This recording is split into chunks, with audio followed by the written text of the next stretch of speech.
원래 모든 부모들은 자식들을 똑같은 마음으로 사랑한다고 이야기합니다. 첫째, 둘째, 셋째 몇 명의 자식이 있을지라도 표현하는 방법이 다를 뿐이지 부모님의 마음은 한결같다. 이렇게 말합니다. 그런데 창세기 25장에 등장하는 이삭과 리브가의 가정에 보면 편애라고 하는 것 때문에 가족들이 힘들게 생활하게 되고 마침내 둘째 아들이 집을 떠나서 20년 동안이나 함께 얼굴을 보지 못하는 이런 사건이 일어나고 맙니다. 아버지는 첫째 아들 에서를 더 좋아하고 사랑하였고 어머니 리브가는 둘째 아들 야곱을 사랑하는 이 편애가 가족들을 다 어렵게 만드는 그런 장면이 나옵니다. 세 자매 가운데 함께 살았던 막내로 자랐던 수빈 씨의 이야기가 있습니다.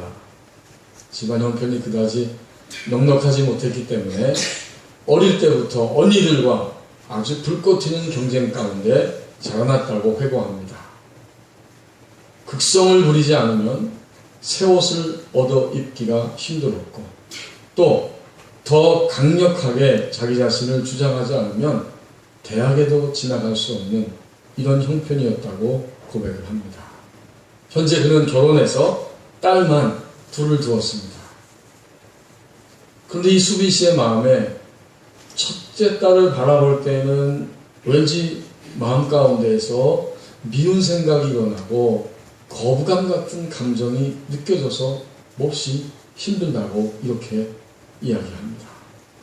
반대로 둘째 딸을 볼 때는 보자마자 멀리서 벌써 오는 것만 봐도 측은한 생각이 들고 또 안타까운 마음이 들어서 둘째는 더 많이 내가 도와주고 사랑하고 싶은 이런 마음들이 그의 속에 계속해서 일어나는 것을 느꼈습니다. 아니, 엄마인 내가, 부모인 내가 왜 이 딸 둘을 놓고 내 안에서 이런 잘못된 편애적인 생각과 행동이 나오는 걸까? 자신이 굉장히 먼저 충격을 받았어요. 너무 힘들어서 상담가를 찾아갔습니다. 상담자의 대답은 이런 것이었습니다. 이야기를 다 듣고 나서 이렇게 말했습니다. 수빈 씨의 무의식 속에 첫째 딸을 바라볼 때는 과거의 자신을 크게 흔들면서 어렵게 였던 큰 언니로 느끼고 있고 둘째 딸을 바라볼 때는 언니들과의 치열한 경쟁 속에서 치여서 살았던 자기 자신으로 바라보는 이런 전이 감정 그것이 일어났기 때문입니다. 이런 대답을 들었어요. 또 한 가지는 이제 수빈 씨가 둘째 딸에게 유독 관심과 사랑을 가지고 모든 것을 쏟아붓는 것은 어릴 때 충분히 사랑받지 못한 자기 자신에 대한 보상입니다. 이런 두 마디의 대답을 들었습니다. 이런 상담자의 대답을 들을 때 여러분 어떤 생각이 드십니까? 아, 그래, 맞아. 아니야, 뭐 그럴 리가 있겠어? 아마 다 각자 생각들이 다를 것입니다. 그런데 여기에서 한 가지 분명한 사실은 사람이 자기 자신을 객관적으로 알기가 결코 쉽지 않다 하는 사실입니다. 오늘 이 자리에 예배하는 우리들도 나를 객관화시켜서 나를 제대로 아는 것이 쉬운 작업이 아닙니다. 어떤 경우에는 일평생 동안 자신의 참모습을 알지 못한 채로 이 땅을 떠나가는 사람들도 많이 있습니다. 오늘 본문 말씀에 보니까 하나님을 아는 사람의 노래가 나옵니다.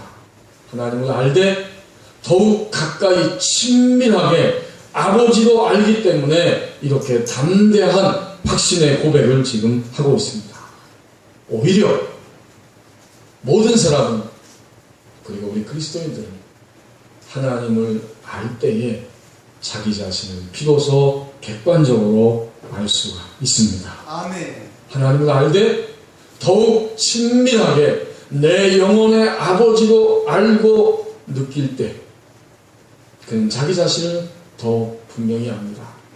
내 안에 있는 연약함과 거짓됨과 또 부족함과 어리석음, 어두움, 나 자신 안에 있는 이런 것들을 생생하게 하나님을 아버지로 분명히 믿고 바라보고서야 객관적으로 그것을 발견합니다. 아멘. 더 나아가서 하나님을 아버지로 알 때 우리는 드디어 내 안에 있는 그런 어둠의 자리에 머물러 있지 아니하고 그 자리에서 빠져나올 수가 있습니다. 아멘. 1절 말씀에 보면 하나님을 아버지로 알고 이 시를 기록한 다윗에게 있어서 아주 뚜렷한 인식의 변화가 찾아옵니다. 그렇죠? 땅과 거기에 충만한 것과 세계와 그 가운데 사는 자들은 다 여호와의 것이로다. 아멘. 이게 얼마나 단순하고 분명한 고백입니까? 전혀 주저하거나 의심하지 않고 다윗은 자기의 속에서 이런 뚜렷한 인식의 변화가 찾아왔음을 담대하게 지금 선포하고 있습니다. 아멘. 사람이 살고 있는 발로 밟은 이 땅, 그리고 거기서 함께 살아가는 모든 자연 피조물들, 인간이 건설한 모든 문명, 그 땅에 가득가득 채워져 있는 모든 것들, 그것이 다 누구의 것이냐? 여호와의 것이로다. 아멘.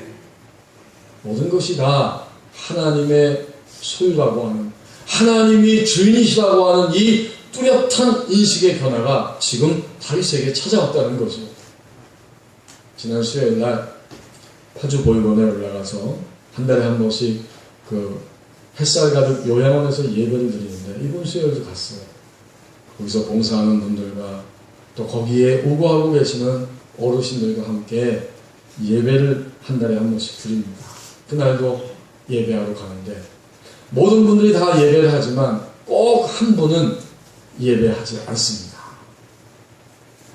그날도 제가 막 들어갔는데 벌써 저쪽에서 저를 보더니 이렇게 멀리서 쳐다보면서 꼬덕꼬덕하고 계시는 거예요. 그리고서는 배회하면서 바깥을 돌고 계십니다. 들어갔어요. 그리고 함께 예배를 잘 드리고 있습니다.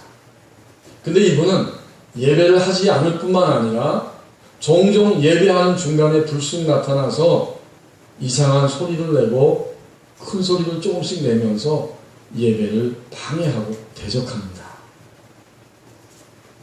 제가 나중에 들었는데 그분은 철저한 불교 신자라고 해요. 아, 그렇구나. 불교 신자가 여러분 하나님을 찾고 하나님을 예배하는 것은 불가능합니다. 아멘. 하나님이 참으로 모든 삶에 나 자신의 주인이시라고 주권자라고 고백하는 것은 불가능합니다. 아멘. 그런 인식의 변화가 찾아올 수 없어요. 2절 말씀에 보면 이제 이 주인 되신 하나님의 주권과 다스리시는 능력을 좀 더 분명하게 담대하게 이렇게 진술합니다. 여호와께서 그 터를 바다 위에 세우시며 강들 위에 건설하셨도다. 아멘. 사람이 살 수 있는 땅이 있고 그 땅은 강들 위에 바다 위에 이렇게 건설되어 있다. 여러분 이런 장면이 상상이 될 수 있죠? 하나님이 천지를 창조하실 때 육지도 바다도 창조하셨어요. 그런데 이 바다하고 육지하고 지금 세력 다툼을 벌입니다. 그 바다의 흉포한 물들이 육지로 흘러 넘쳐가지고 덮어버리려고 기세를 부립니다. 근데 하나님께서 그 몹시 기운 센 아주 극심하게 달려드는 바다와 강들을 넘치지 못하도록 제자리에 딱 세우시고 땅을 견고한 땅을 또한 한쪽 자리에 세우셔서 경계가 서로 넘어가지 못하도록 그렇게 붙잡고 유지시켜 주시는 하나님이십니다. 아멘. 그러니까 이 절을 읽으면서 우리는 그 느낌을 받을 수 있어요. 시인이 이렇게 노래한 거죠. 여호와께서 그 터, 땅의 터를 바다 위에 세우시고 강들 위에 건설하셨기 때문에 바다는 바다대로 있고 땅은 땅대로 있으며 사람들은 그 땅 위에 살면서 문명을 건설하고 세계를 건설하며 지금 살아가고 있습니다. 이것이 그냥 이루어지는 것이 아니라 주권자이신 주인이신 하나님 아버지의 능력과 다스리시는 권세입니다. 아멘. 우리 그리스도인들은 하나님의 백성이 될 때 하나님하고 부르다가 이제 하나님이 우리의 영의 아버지이신 것을 느끼는 인식이 변화되는 뚜렷한 인식의 변화가 찾아오는 시점이 있습니다. 아멘. 하나님 아버지께서 나와 세계와 사람들과 모든 것들을 여전히 유지하고 계시고 다스리시는 참된 주인이십니다. 아멘. 이런 뚜렷한 인식의 변화, 이건 단순한 이야기지만 엄청난 변화를 가져옵니다. 아멘. 여러분, 어떤 때 우리가 드디어 이런 변화를 맞이할 수 있을까요? 좀 유감스럽지만 우리는 우리 자신을 볼 때에 내가 가지고 있는 삶의 자원들이 하나씩 깨지고 부서지기 시작할 때에 그때 아주 조금씩 내가 주인이신 하나님을 인정하지 않고 살아왔구나, 이것을 느끼기 시작합니다. 아멘. 우리의 건강, 우리의 지식, 우리의 물질, 우리의 미래, 이 모든 것들이 여전히 내가 주인인 것처럼 생각하고 그렇게 나의 인생을 하루하루 살아가고 있는데 갑자기 이것이 하나씩 둘씩 깨지고 부서지기 시작합니다. 내가 가진 것이 다 내 것이라고 생각하고 그렇게 살고 있는데 우리의 자원들이 부서지면서 우리 속에서부터, 우리 영에서부터 인식의 변화가 조금씩 찾아옵니다. 아멘. 여러분, 이번 세월호 사건, 우리 대한민국 사람들이 이번 사건을 경험하면서 모든 국민들의 마음속에 인식이 바뀌기 시작했습니다. 여러 가지 생각들이 바뀌기 시작하지만 그 중에 한 가지는 가족들에 대한 소중함입니다. 전에는 내가 집에 밖에 외출했다 들어오면 당연히 가족이 있어요.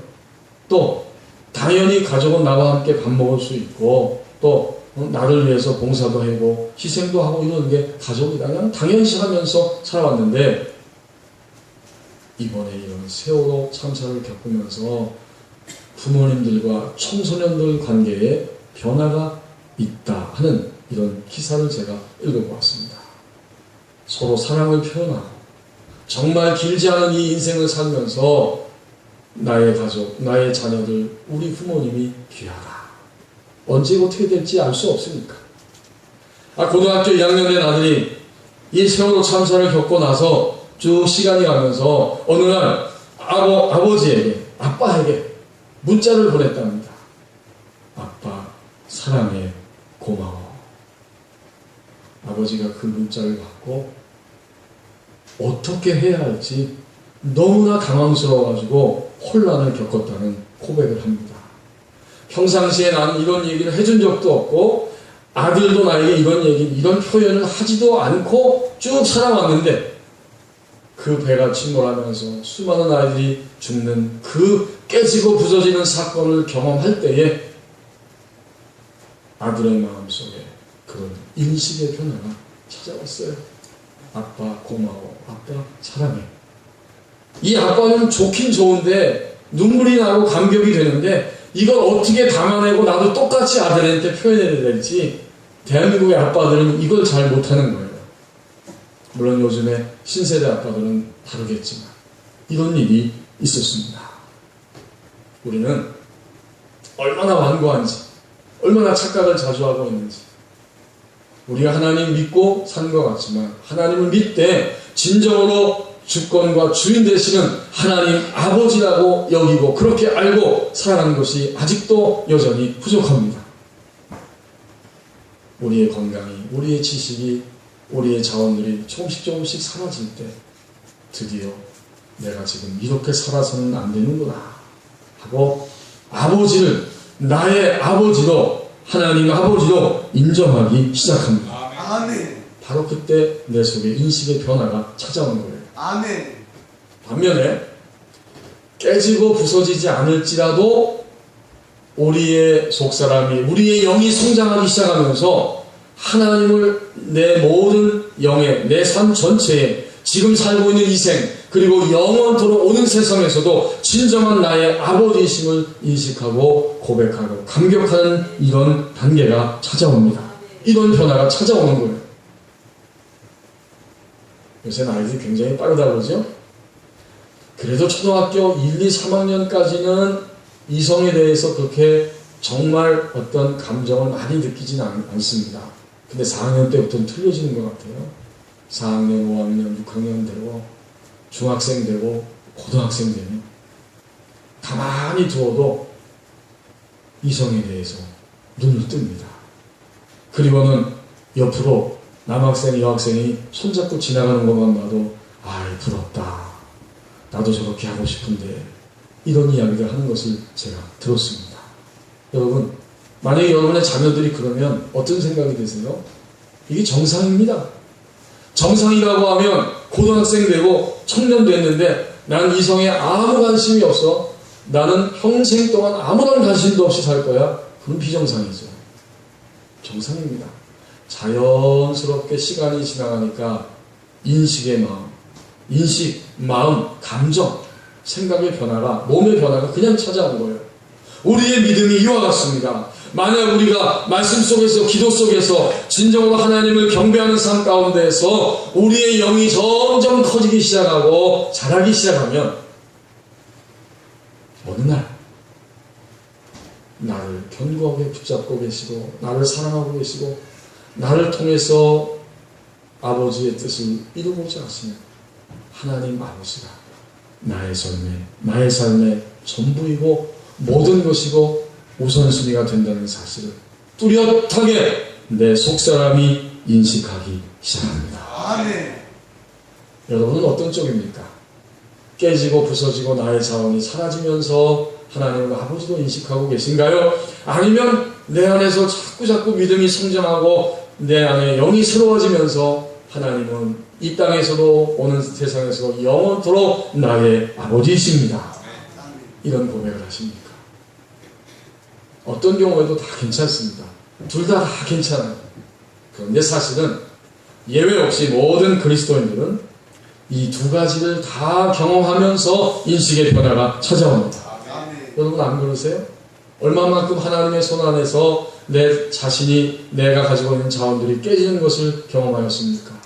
그것이 물질이든 건강이든 지식이든 그 어떤 것도 내 것이라고 생각했던 것들이 균열이 가고 깨지고 내 삶에서 하나씩 빠져나갈 때 그때 우리는 내가 이렇게 살면 안 된다는 사실을 인식하고 하나님을 향해 방향을 조금씩 돌렸습니다. 그리고 어느 때 보니까 내 안에 기쁨이 있고 감격이 있고 정말 하나님의 안에 들어가면 모든 것이 평안하고 하나님 아버지의 뜻을 추구하는 것이 나의 삶의 모든 것임을 알게 됩니다. 아멘.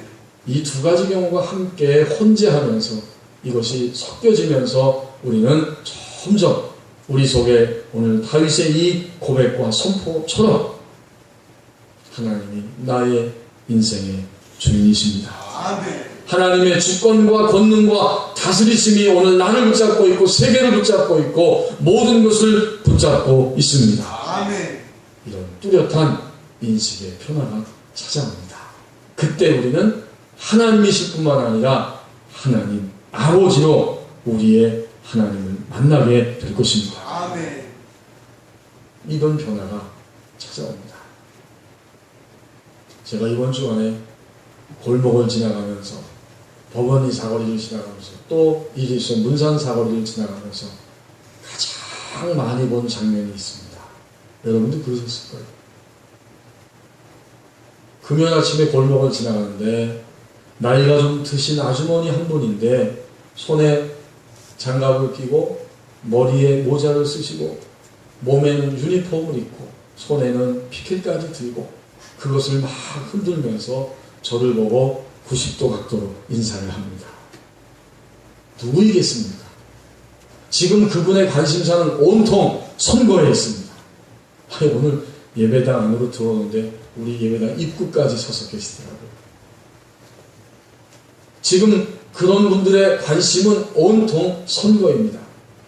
내가 지지하는, 내가 당원으로서 내가 지지하는 후보가 이번에 당선이 되어야 된다. 이런 마음으로 가득 차 있어서 유니폼도 입고 모자도 쓰고 손에다가 그 피켓까지 들고 그렇게 열심으로 매일매일 거리에 다니는 것을 보았습니다. 관심사가 지금 완전히 바뀐 거죠. 3절 말씀을 보면 우리가 하나님을 아버지로 알 때에 드디어 우리의 관심사가 바뀌어진다는 것을 그렇게 말씀합니다. 여호와의 산에 오를 자 누구며 그의 거룩한 곳에 설 자가 누구인가. 아멘. 확실히 믿음에는 단계가 있어요. 뭐 계단이 있어요. 같은 말이죠. 하나님 아버지로 인정하는 그 믿음에는 모든 그리스도인들이 반드시 밟고 올라가야 하는 계단, 단계가 있다는 거예요. 첫 번째 단계는 뭘까요? 올라가는 겁니다. 여호와의 산에 오를 자가 누구며. 그렇죠. 하나님이 지금 저 산에 계시는데 그 산까지 올라가는 그런 과정, 그런 시간이 누구에게나 있다는 겁니다. 여러분, 하나님은 어디에나 계시는데 갑자기 하나님이 계시는 산에 올라가다니 이게 무슨 이야기인가? 이게 무슨 이야기일까요? 하나님이 계시는 산, 여호와의 산에 오를 자가 누구냐? 반드시 올라가야 되는데 누가 거기에 올라갈 수 있겠느냐? 여호와의 산에 올라가는 신앙은 결국은 이제 우리 삶 가운데에서 24시간 내내 어느 곳에 있든지 내가 하나님 아버지라고 하나님을 부르면, 아버지를 부르면 하나님 아버지가 내 곁에 있고 내 안에 계시고 우리와 함께 계신다는 사실이 믿어지는 것이고 느껴지는 그러한 단계입니다. 아멘. 하나님의 임재를 시공간을 초월해서 언제 어느 곳에 있든지 밤에 잠을 주무시기 전에 침대에 누워서 잠깐 하나님 아버지 부를 때에도 하나님이 오냐 내가 여기 있다 라고 느낄 수 있는 바로 그러한 자리까지 올라가는 시간이 우리에게 있어야 합니다. 아멘. 그래서 신앙은 올라가는 계단이 있어요. 여러분들이 예배당에 들어오시면서 계단을 반드시 복음님께는 밟고 올라와서 예배할 수 있는 것처럼 내가 24시간 어떤 곳에 어떤 장소에 형편에 있든지 간에 절망의 자리에서 아픔의 자리에서도 하나님 아버지, 기쁨과 감격과 감사의 자리에서도 하나님 아버지 이렇게 부를 때에 하나님이 내 안에 계시고 내게 곁에 계신 것이 믿어지는 것이고 느껴지는 것이고 체험되는 자리가 바로 올라가는 그러한 자리입니다. 아멘. 여러분, 여기까지 평생 예수 믿으면서 올라가야 됩니다. 이제 우리는 어느 곳에서나 하나님 아버지 불러야 하고 부를 때마다 하나님을 만날 수 있어야 합니다. 아멘. 이런 하나님의 임재를 느끼는 자리, 그게 바로 여호와의 거룩한 산에, 여호와의 산에 올라가는 자리입니다. 그 다음 단계는 뭔가요? 3절 하반절에 보십시오. 그의 거룩한 곳에 설 자가 누구인가? 이제 열심히 올라갔습니다. 올라갔더니 하나님이 계시는 거룩한 산이 있고 드디어 그 산에 서 있습니다. 오늘 본문에 의하면 또 하나의 그리스도인들이 가는 믿음의 단계는 하나님의 거룩한 그 존재 앞에, 하나님 앞에 서 있는 단계입니다. 아멘. 여러분, 이건 비슷하지만 다르죠? 다른 거예요. 확실히 다른 거예요. 등산을 하시면 여러분이 그걸 아시잖아요. 열심히 땀을 흘리면서 올라갔어요. 그리고 드디어 정상에 딱 섰습니다. 그러면 서서 뭐 하시죠? 서서 야호 하고 소리도 지르실 것이고 정상에 섰을 때의 기쁨과 감격과 그 충만함이 느껴집니다. 아멘. 사실 그것 때문에 산에 올라가시는 거 아니에요. 꼭대기까지 올라가시면 밑에가 다 내려다 보이고 몸도 마음도 상쾌합니다. 드디어 내가 정상에 섰다. 얼마나 좋은지 몰라요. 근데 저는 촌스러워가지고요. 제가 얼마나 앞뒤가 막힌 사람이었는지 과거에 교회에서 오래된 이야기입니다. 그때 몇 살 때인지 모르겠어요. 하여튼 교회에서 오락산을 갔습니다. 얼마나 좋아요. 도심 속에 살다가 오락산을 갔는데 다들 이제 차에서 내려가지고 전부 다 오락산 등반을 한다는 거예요. 근데 저는 뭐하러 힘들게 산을 올라가. 그냥 올라갔다 오세요. 난 이 숙소에서 그냥 이 책 읽다만 거 이거 지금 너무 흥미진진한데 나 이 책 읽고 있을 겁니다. 그리고 다 산에 올라가는데 저는 그 숙소에서 자랑스럽게 자랑답시고 한 2시간 넘게 책을 읽고 숙소에서 그냥 있었습니다. 지금 생각하면 얼마나 답답한 일이었는지 몰라요. 건강을 위해서 또 자연을 보면서 회복되기 위해서 그 좋은 기회에 산을 기어서 올라가고 마침내 정상에 가야죠. 여러분들은 별로 공감이 안 되시는 것 같아요. 그러고 보니까 아마 저처럼 숙소에 있는 분들은 아무도 없으실 것 같습니다. 산에 가야지. 올라가셔야지. 그리고 정상에서 야호 하면서 하늘도 보고 땅도 보면서 내가 얼마나 어리석게 살았는지 저 밑을 보면서 느껴야지요. 정상에 올라가야 됩니다. 우리의 영혼이 성장하여서 정상에 올라갔는데 3절 하반절에 보면 그 거룩한 곳에 설 자가 누구인가? 그 정상은 분명히 거룩한 곳입니다. 하나님과 함께하고 있는 그 자리입니다. 구별된 곳이에요. 그러면 서서 뭘 할까요? 우리가 드디어 하나님 계시는 그 정상에 하나님 면전 앞에 서서 뭘 할까요?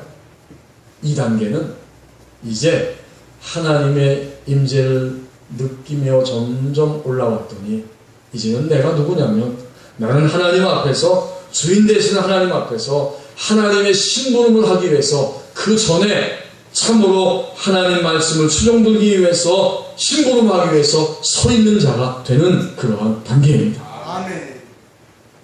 여러분 상상이 되시죠? 종이 주인 앞에 수종들기 위해서 그 앞에 가만히 고요히 묵묵히 대기하고 서 있습니다. 그렇습니다. 올라가는 단계가 지나가면 이제 나의 인생은 하나님 주인이시고 나는 심부름하는 종이기 때문에 하나님이 내게 시키신 것을 나는 그대로 행하기 위해서 나의 인생은 그것이 행복이고 진리고 생명이기 때문에 하나님의 거룩한 산 앞에서 구별된 존재로 주님을 받들어 드리기 위해 여기에 서 있습니다. 아멘. 서 있는 단계가 있어요. 여기까지 우리는 올라가야 할 것입니다. 아멘. 하나님을 아버지로 아는 사람, 하나님을 아버지로 알 때 우리는 이 두 단계를 반드시 지나갑니다. 올라섭니다. 하나님의 임재를 끊임없이 더 이상 의심하지 않고 느낄 수 있고 체험할 수 있는 올라가는 단계. 그리고 나면 하나님의 얼굴 앞에 서서 이제 나의 인생은 아버지의 심부름을 하기 위해 여기 있습니다. 라고 하나님 앞에 겸손히 서 있는 그 단계가 찾아올 수 있을 것입니다. 아멘. 여러분 3절을 읽으실 때 어떤 느낌이 드셨어요? 오늘 이 다윗은 정말 인식의 변화가 찾아오고 나더니 이제 그는 관심사가 온통 바뀌어서 갈망하며 외칩니다. 이 3절은 갈망하며 외치는 거예요. 여호와의 산에 오를 자가 도대체 누구입니까? 그 거룩한 곳에 서 있을 수 있는 자가 도대체 누구입니까? 내가 그렇게 되어야 하고 나는 그렇게 되고 싶고 나는 꼭 그렇게 될 것입니다. 아멘. 다윗의 뜨거운 중심에서부터 이 갈망이 일어납니다. 이제 나의 인생의 모든 온통 관심사는 바로 이것입니다. 하나님의 임재를 24시간 느끼고 체험하고 경험하고 하나님 앞에 심부름꾼으로 심부름하는 자로 서 있는 것, 이것이 온통 나의 관심사입니다. 아멘. 하나님을 아버지로 알 때 그의 관심사가 이렇게 점점 완전히 바뀔 것입니다. 4절 말씀이 오늘의 결론이죠. 하나님께서 오늘 4절까지 우리에게 말씀을 주시는데 4절 말씀에 보면 이제 그가 그런 온통 관심사를 가지고 그의 인생을 살아가고 있더니 마침내 신앙의 실제화가 이루어졌습니다. 그가 대답하는 거예요. 4절에 곧 손이 깨끗하며 마음이 청결하며 뜻을 허탄한 데 두지 아니하며 거짓 맹세하지 아니하는 자로다. 이걸 어떻게 알아요? 다윗이 이 시인이 이걸 어떻게 알아요? 지금 그가 그렇게 살아가고 있기 때문입니다. 이제 그는 더 이상 행동입니다. 행동으로 돌아오지 않습니다. 마음, 우리의 지정의의 세계입니다. 마음이 청결하다는 것은 항상 마음이 순전하고 동기가 순수한 거예요. 하나님 앞에 지금 그렇게 점점 그가 사라져지고 있는 거예요. 그리고 그의 영은 결코 더 이상 허탄한 데 뜻을 두는 것을 용납하지 않습니다. 거짓 맹세하는 것을 그의 속사람은 용납하지 않습니다. 그의 몸도 마음도 영도 전인적으로 그런 삶을 살아가는 실제화가 이루어졌습니다. 더 이상 하나님을 아버지로 알 때 우리는 이론과 생각이 아니라 이제는 하나님이 기록된 말씀을 통해서 주시는 하나님의 자비와 사랑과 명령을 내가 그대로 실천할 수 있는 그런 놀라운 능력이, 그 힘이 우리 안에 공급되어지기 시작합니다. 아멘. 그래서 우리는 내가 의지만 드리면 그렇게 살 수 있어요. 아멘. 내가 마음만 먹고 순종하려고 하면 그렇게 살 수 있는 능력이 우리 안에 입혀집니다. 아멘. 이것이 신앙의 실제화입니다. 아멘. 우리가 하나님을 아버지로 안다면 우리가 갈 수 있는 축복의 자리는 여기입니다.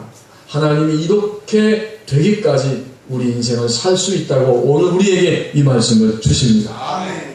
그러면 그때 우리의 영혼 몸이, 우리의 전인적인 나 자신이 얼마나 평안을 누리고 하나님 앞에서 하나님과 함께하는 감격을 누리며 살아가겠습니까?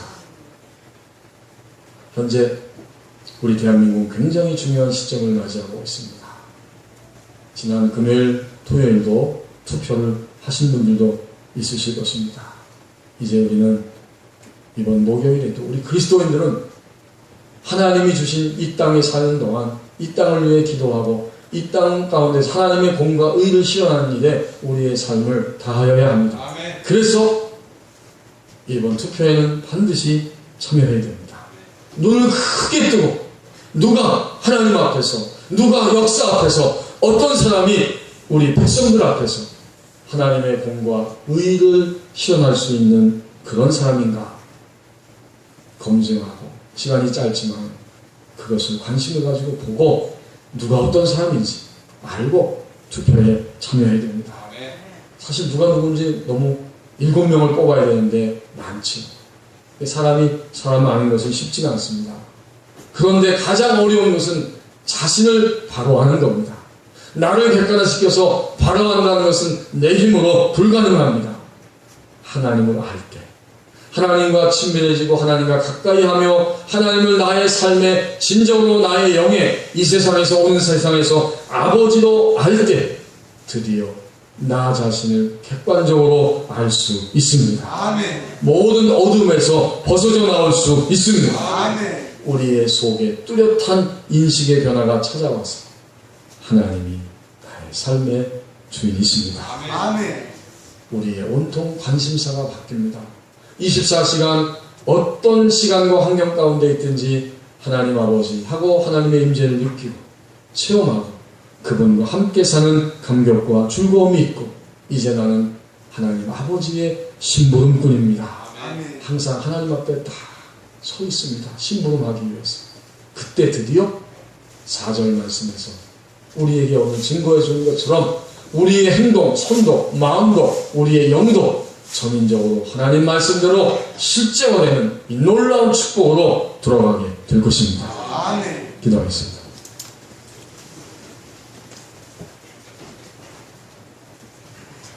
우리가 하나님을 믿고 있습니다. 그러나 하나님을 믿되 이제 우리는 오늘 우리에게 주시는 말씀처럼 하나님을 아버지로 알고 살아가기를 원합니다. 우리의 속에 뚜렷한 인식의 변화가 반드시 찾아오고야 말 것입니다.